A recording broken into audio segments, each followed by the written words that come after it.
As one of the architects of the Premier League, has it worked out?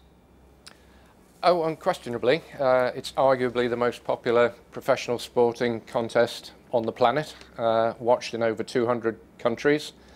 Popular in many, many respects, and it's certainly done what it's set out to do. I think there are challenges. Nothing's perfect, and I think in particular at the moment it's disappointing that our teams are not doing well in Europe.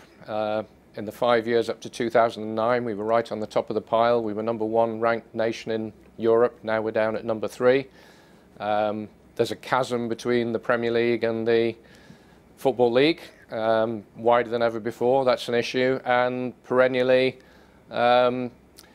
national team still isn't doing what we all hope it would do, and steps can be taken there. We'll come on to some of those points in just a moment. Let me bring you in, Henry Wynn. So you do speak to a lot of fans. You write on behalf of them. Many of them feel priced out. Well, I think a year ago you saw the Liverpool fans hold up that banner which said enough is enough, and that echoed the views of fans all over the country, not simply in the Premier League. It was unconscionable, some of the prices that were being asked of fans, for many of them in a difficult economic climate. I think the club, certainly the more intelligent ones like Stoke City, are addressing the price issue. And it's not simply that the cost for home fans, away fans as well, who pretty much get the atmosphere going on many an occasion. That finally, I think now the clubs have realised that away ticket prices have been too much. They're addressing it by putting it at 30. The Football Supporters Federation, who've led this campaign, along with their counterparts at Liverpool, they want £20 for the away tickets, this 20's Plenty campaign. And I think, as Rick was talking about, the huge amounts of money flowing into the games and into the clubs through sponsorship and television revenue, they really have to start bringing the prices down even more. Yes, well, Rick, on that point, sharing the wealth, should more money be going from the Premier League to the grassroots, to invest in the grassroots of football? You know, it's only 100 million that's been pledged, and you think of the figures that are involved.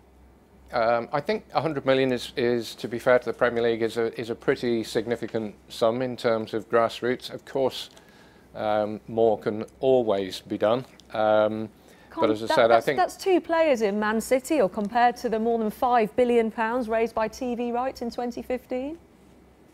Yes, or less than half a player in Paris Saint-Germain's case, of course. But the point is, though, the Premier League, for all of its greatness, hasn't really let the cash flow around in the right way, and also denied some fans access. Well, as I said, yeah, unquestionably, I think there are issues that that do need to be addressed. It's been a success on many levels, but I think there are some challenges ahead, and neglecting fans is that's a huge mistake, because at the end of the day it's atmosphere that is of paramount importance. Fans are absolutely part of the event, and without fans, without atmosphere, without traditional fans, without local fans, the spectacle is nowhere near what it should be. Also, many fans are now of a much older profile due to who can afford those tickets in the first place. Henry, if I could draw your attention to one of the stats we raised there, striking only 13 foreign players in 1992 when the Premier League started. Your whole career has been covering the Premier League. Now, the majority are all foreign players. How much of an issue has this been for England's national team?